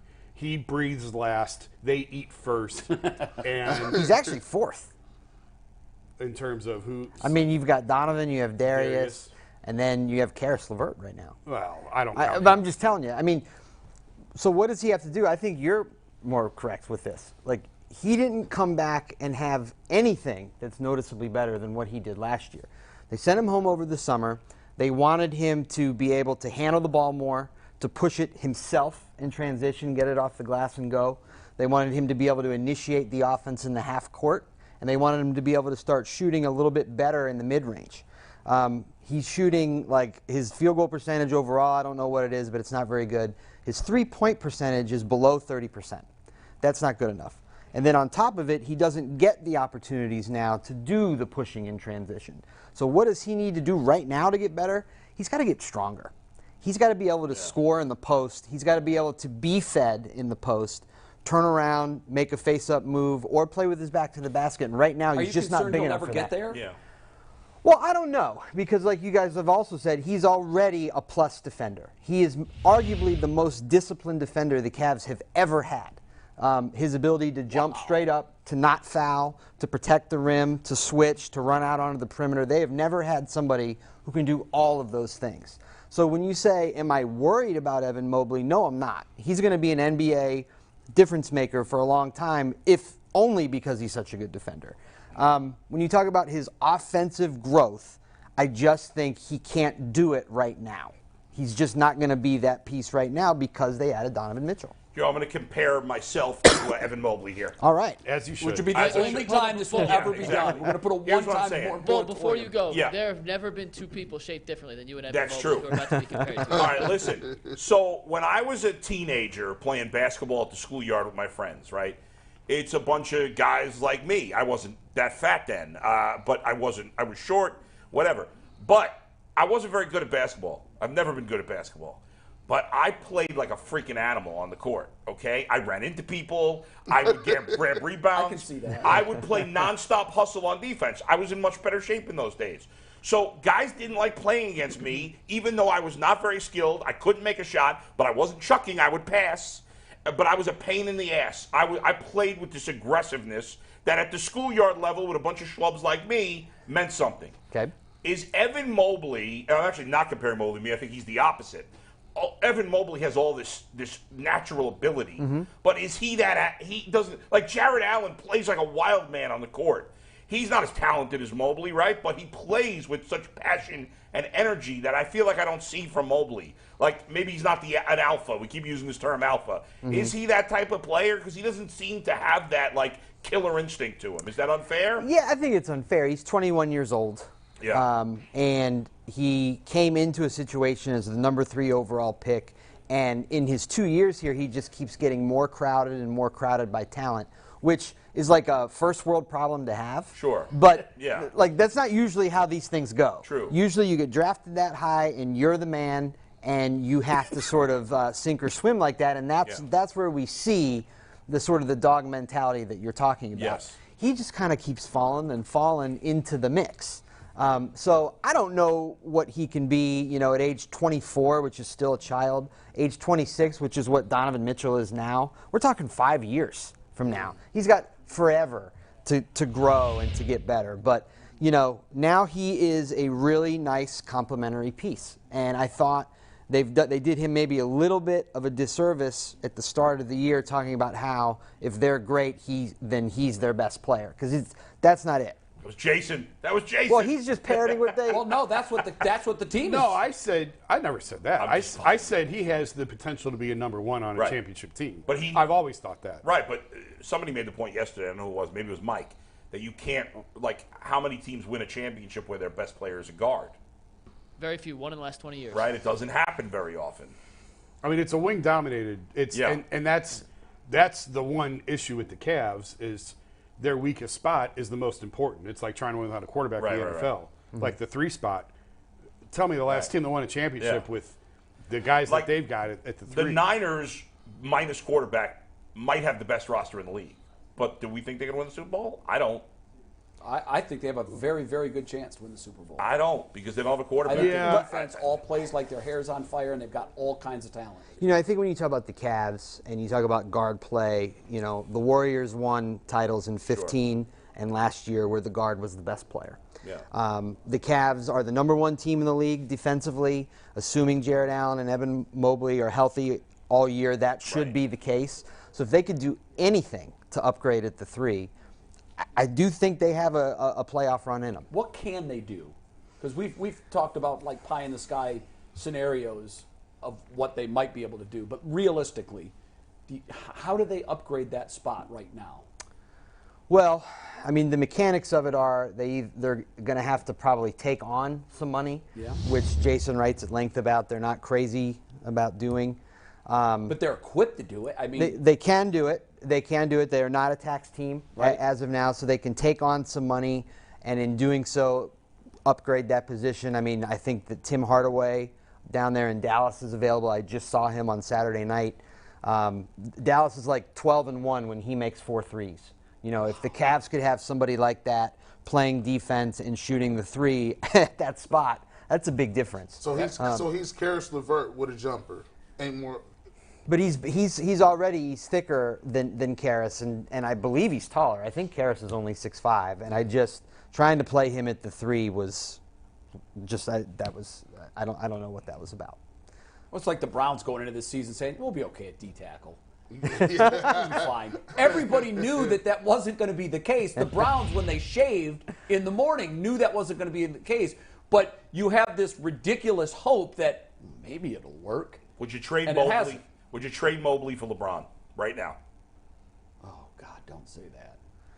Would you do it? Great Jason, question. Joe? Yes. Would you trade Mobley for LeBron? I think I I would. guarantee you, 80% of the fans wouldn't want that, even though it would give them a much better chance to win. I just like having lived the championship year that we lived, and then in 2019 I covered the Raptors run through the finals, and so I've become a firm believer in if you have a shot, take it. So I would rather win one more now. Yes. And walk away from whatever Evan Mobley gives you. Yes. This is an absurd. This is like a pie in the sky, like never going to happen type trade. Why couldn't it happen? Well, LeBron can't be traded this year. Period. Yeah. Oh. His contract signed extension. I didn't realize in that. a hypothetical, if you're saying, would I walk away from whatever Evan can give me to go and win a championship right now? Yes, I would. Would you do it? Let's say at the end of the year. Let's say at the end of this year. Would you trade Mobley for LeBron? No, because I want to see what this group can do, and if I have the opportunity to bring LeBron back as a free agent and keep all those pieces. But then you got to wait another year. Okay. Yeah. Because this group is young enough, like their window should be just opening. Like they have quite a bit of runway in front of them here, and what as Joe was alluding to with the cap, I think they're a couple million under the tax right now. I don't think they're going to be a tax-paying team. You don't want to start that clock. Now you got Kevin coming off next year, $35 million coming off the books. What's Karis? Is this his last year? You got one more. Yeah. No. So that's $18 million coming off. Jetty comes off, right? So like they are in as long as they don't start the tax clock now, which there's really no reason to. There's no player out there that is it's going to put them definitively over the top. There's no player out there and that it's not worth it just to say, well, we went to the second round. You know, that's exactly right. If you have a chance to get that player that you can literally say, oh, we're one of 4 teams that can win it, make that move. Right. But don't start that clock that now. Move's not out there. You want to kick the can down the road as long as possible and becoming a tax-paying team because Dan blinked at the repeat offender. They all blink. Lacob in Golden State is really the only one it's so punitive. because they got a brand new arena and they're printing money out there. But yeah, it is so punitive.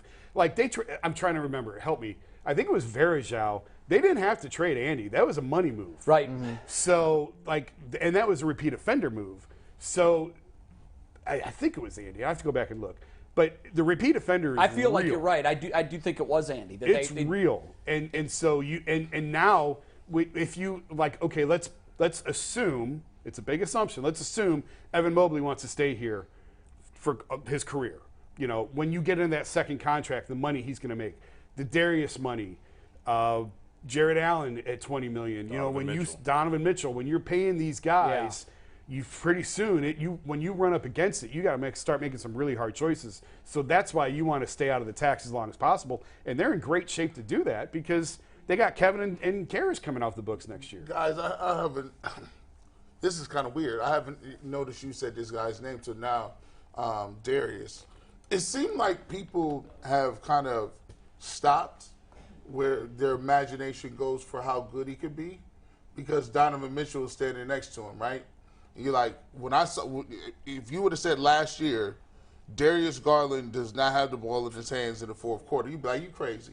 He's the whole team. He pick and rolls. He runs everything. Now it's like, well, I'd kind of almost rather have Donovan Mitchell with the ball in his hands in the fourth quarter. And if I've noticed you guys haven't said, well, if Darius Garland takes a jump, the Cavs can be a title contender. Has he reached his max as a player, do you think? Do you think he's not that type of difference maker moving forward? No, I mean, he's another one. He's 22 years old. You know, look at Steph Curry's body when he was 22, thin as a rail. Darius is the same way. He's already a 20-plus point per game scorer. He's learning more to distribute the ball now. This fourth quarter thing is real, okay? And Darius statistically really struggles in the fourth quarter this year. And I think a lot of that has to do with playing alongside of Donovan. And if you think about some of the really disappointing losses the Cavs had early in the year, it was Darius with the ball in his hands in the fourth quarter. A lot of turnovers. Trying to do too much. And then there was the night where they were down by 20 or 30 against Minnesota, and Darius went nuts in the fourth quarter, which that can actually stunt your growth a little bit, thinking that that is the norm. So, I think right now they want to play through Donovan in the fourth quarter, but think about this, come playoff time, when teams get days and a week at a time to prepare for one opponent, they are going to force the ball out of Donovan Mitchell's hands. Right. Darius Garland has a chance to cash in on the money that he's being paid and to shoot this team into the second round when all the attention goes to Donovan Mitchell and Darius Garland is open at the top. That might work for Evan, too. Yeah, it And could. They're going to have opportunity.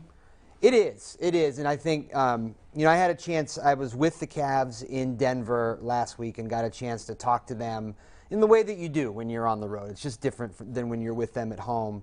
And just getting a chance to talk to some people individually, I really do believe that the chemistry and the way people get along on this team is good.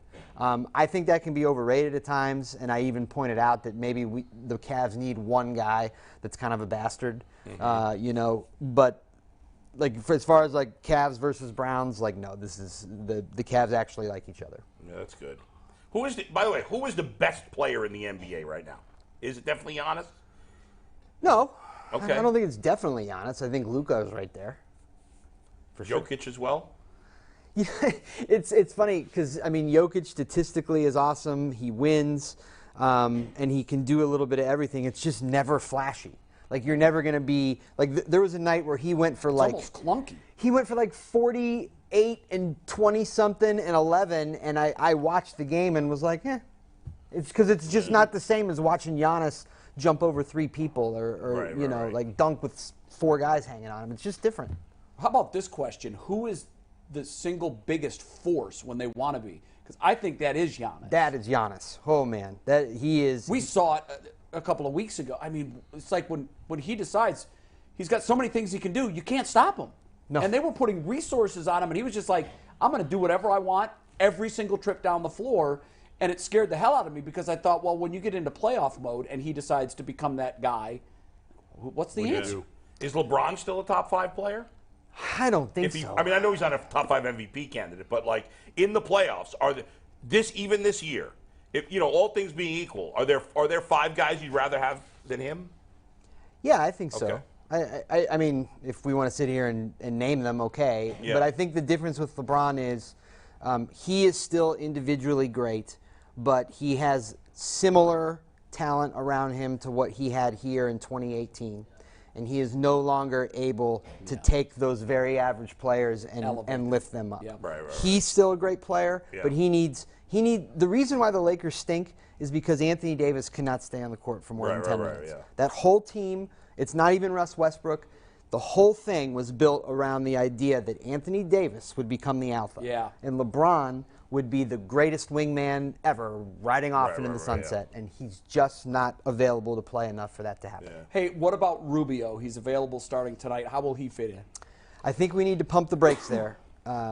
You're talking about his second ACL injury. He's 32 years old. It's a year-long injury. Look at Klay Thompson, who came back great, but he still was like 80 to 85% of what he used to be. So I think let's kind of ease into this. They're thrilled to have him because he's an adult. He knows how to move the ball. He can get guys standing in the right spots. If he's good, that makes Karis LeVert more expendable. Is he definitely playing tonight? Or we don't know for sure yet? Nah, they say he's a go. Okay. So he's available. Yeah. I mean, unless it's a coach's decision, but I don't see why he wouldn't play. Is JB definitely the right guy?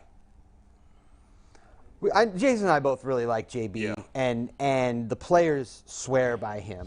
I mean, this is his first chance coaching a real team, and I wish I could just say yes or no. I mean, he seems to have gotten a lot out of guys, and he certainly has turned around the culture problem. From day one when Kobe took over here, they were talking about culture. But they had no semblance of culture until J.B. Bickerstaff became the coach here. So I think from that perspective alone, he has been the right guy. Now, we'll see how they do in the playoffs because ultimately you got to win. Do the Cavs make a move at the All-Star break or before the trade deadline of any significance? They're trying. I mean, it goes back to, are they comfortable with taking on more money? They're trying. You know, they're calling about Bogdanovich. I mean, way back when they'd made a call about Crowder. There's going to be, you know, the Raptors are going to blow it up.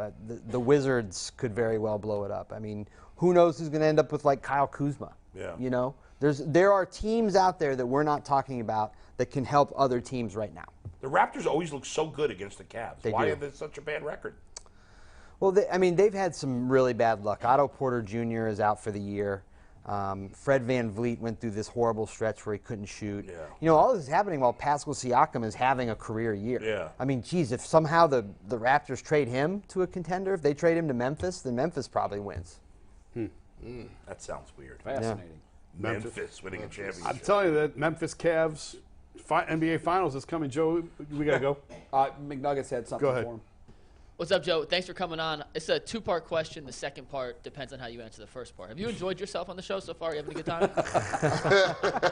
Have I enjoyed myself? Careful, Joe. Yeah, you I having a have good time? very much enjoyed myself. My earpiece fell out, and I am, from 10 years of being in these NBA arenas, I'm hard of hearing. So you can say anything right now, and I'll pretend. That might lead you to what you want to do then. Well, I was just You got to curious. put your earpiece in. Yeah, put it in for this question. Now this is thrilling entertainment. All right, there we are. Yeah. I'm just curious, how does it feel to be LeBron's third favorite beat reporter behind Jason? Hey, I'm just glad to be in the top 3. Well, who's number one? Is it Dave or is it Jason? Like, I feel like it might have been you, but Dave still schmoozes with him all the time, Well, right? LeBron and I were born in the same hospital. Neither of these two guys can counts say for that. That's a good point. You know, I've said this before. And Steph Curry. Steph Curry. This is the magic of right. LeBron.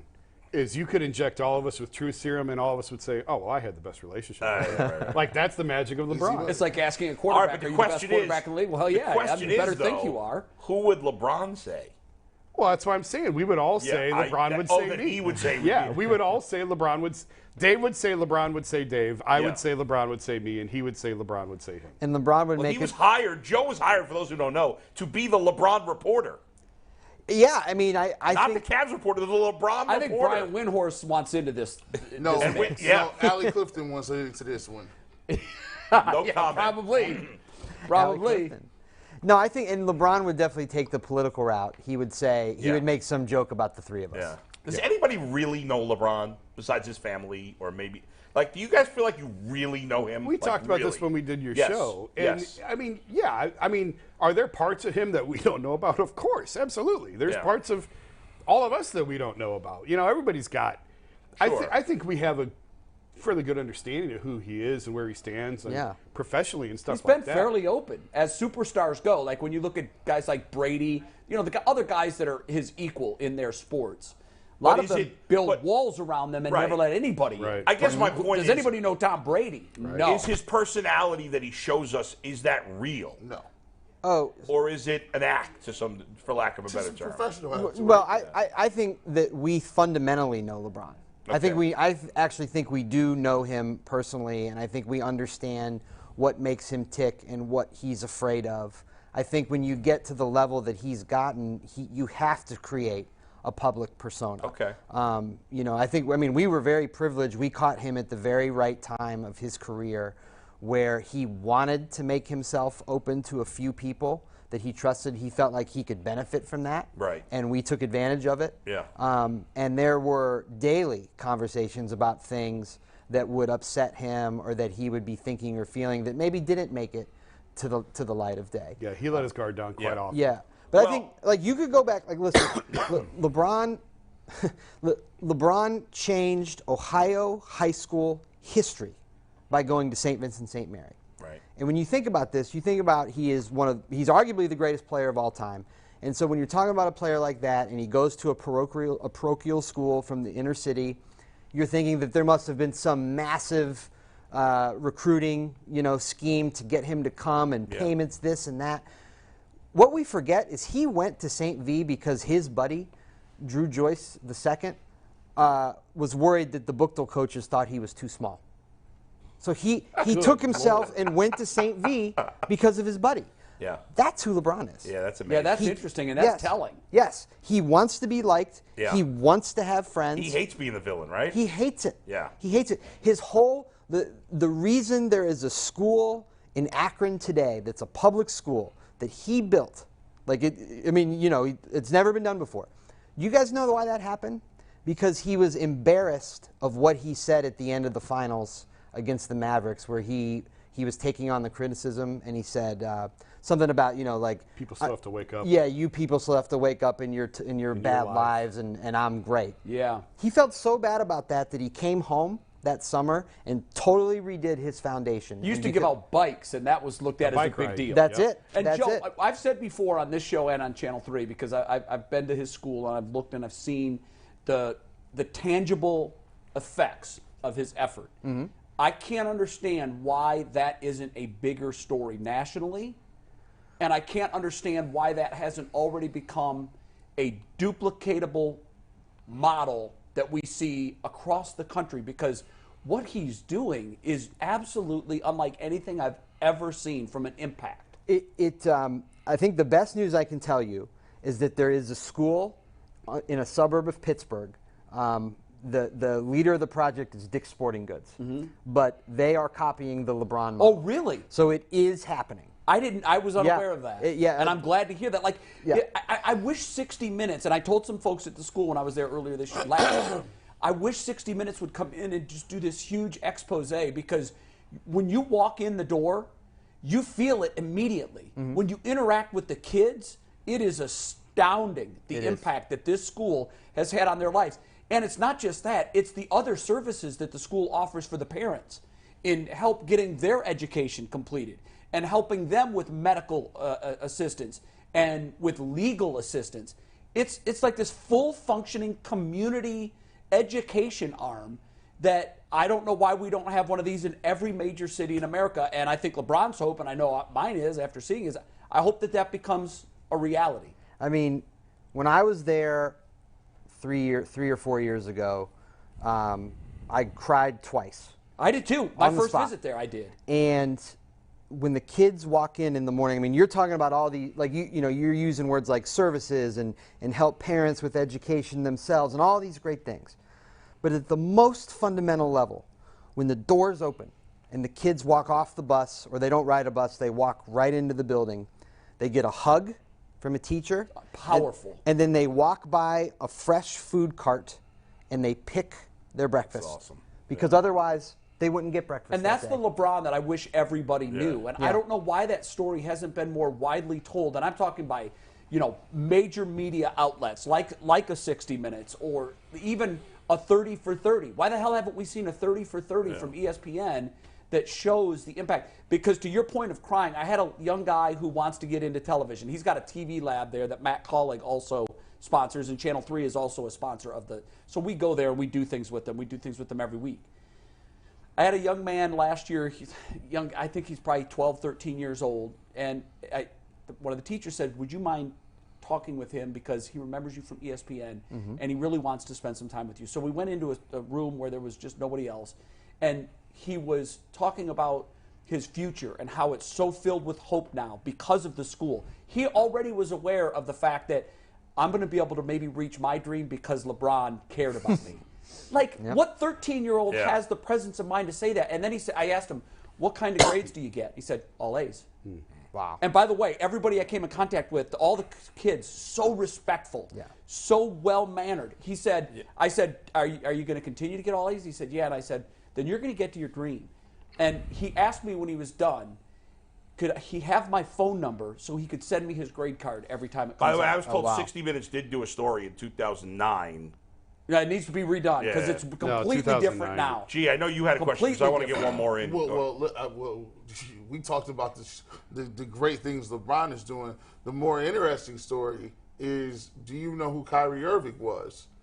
Did you? Because at the time, he's a wackadoodle. At the time, job. when Kyrie was here, he was an individual who you juxtapose him and LeBron. Kyrie went to Duke. Kyrie went to parochial schools. Kyrie had all the endorsements. He had the Jeep. He was Uncle Drew. He had a Nike signature shoe deal. Well, LeBron had all that. He did have all that, but Kyrie was in the street. Kyrie is just as popular as LeBron in some areas. Nobody was getting that kind of stuff coming out. And then he went to the USA team. Boom, it hits. But I didn't see. Did you see seeds of what Kyrie is today back then? Well, I think looking back on it, of course, we would both say yes. And Jason, I think, started when they drafted Kyrie. So Jason's literally known him the longest of anybody in the NBA. I've known him for a long time and have stayed with him after he left Cleveland. And you would say, yes, looking back, we saw snippets of this and that. But at the time, he was just a talented kid who was trying to navigate his way from what he had here to what became of it when LeBron showed up, and that was tricky in and of itself. I mean, he was, somebody who you knew had deep thoughts and he wanted to share. You know, the thing that this is the story that I share often, and I probably said it on the show that we did a few years ago, but the sort of the seminal moment of what Kyrie's problem was with LeBron and the whole thing when he was here was the year that we were in Brooklyn, and there was a couple big things that happened that night. Prince William and Kate Middleton were at the game. Jay-Z was at the game. But then outside was the I Can't Breathe protest.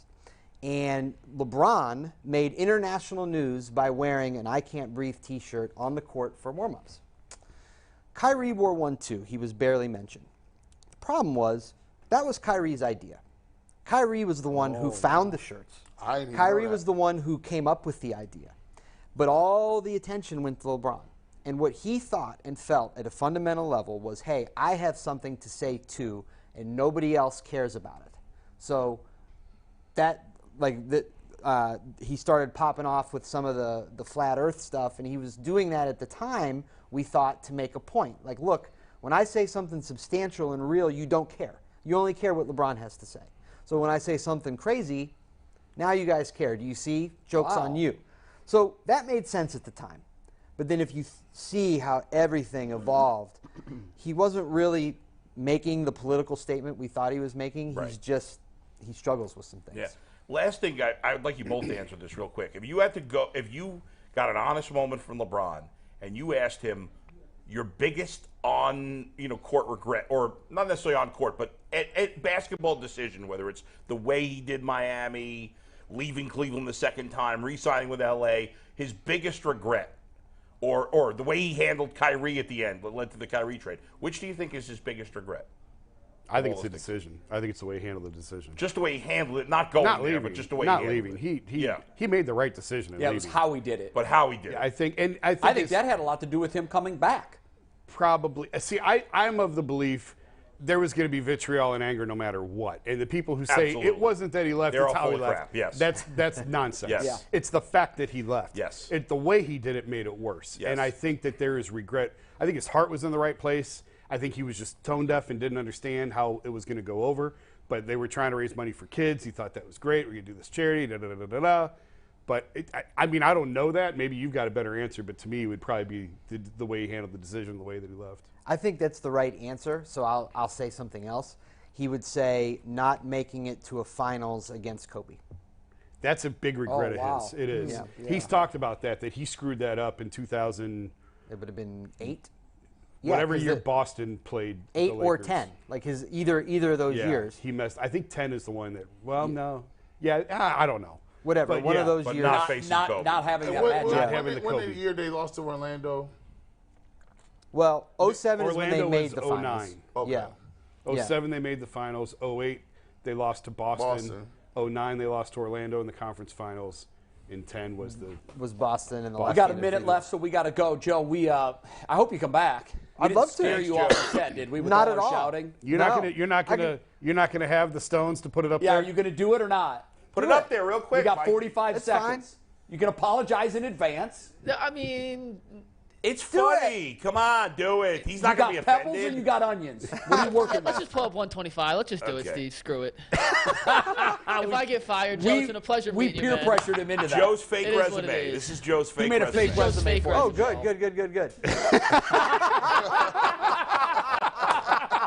Take the bath, not shower. And the bath, when we had to ask him, I said, We had to ask if that was thought that real was or true. fake. Take the bath, Oh, not that's shower. very real. That's very real. How did we know? Hey, what I like is that picture is what, like 7, 8 years old, and I have way more hair now than I did then. Yep. right. That's hard to do. That was the Very summer of the few people championship. can say that at our age. That was Yeah.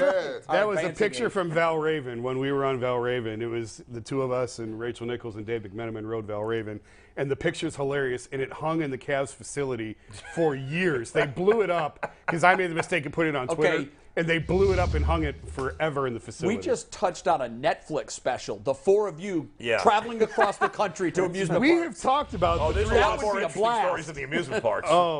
we have talked about writing like an HBO story Yeah. of the beat and what life is like. No, that should be the name of the show, The Beat. Beat. The Beat. Joe, thanks. We really appreciate loved it, it, Joe. and we hope you come back. Appreciate it. We've Overtime got coming a up. great overtime topic. Is Odell Beckham Jr. the video? Are we going to hear the audio from that video? We can't hear the audio. I didn't think see so. The video. Damn it. But we got a lot to say about the video that's just out about Odell Beckham Jr. being kicked off the plane a couple of weeks ago. That's overtime. Thanks for watching today. We're back tomorrow, 11 a.m. Eastern. Thanks for watching the Oakland Cleveland Sports Show. We will see you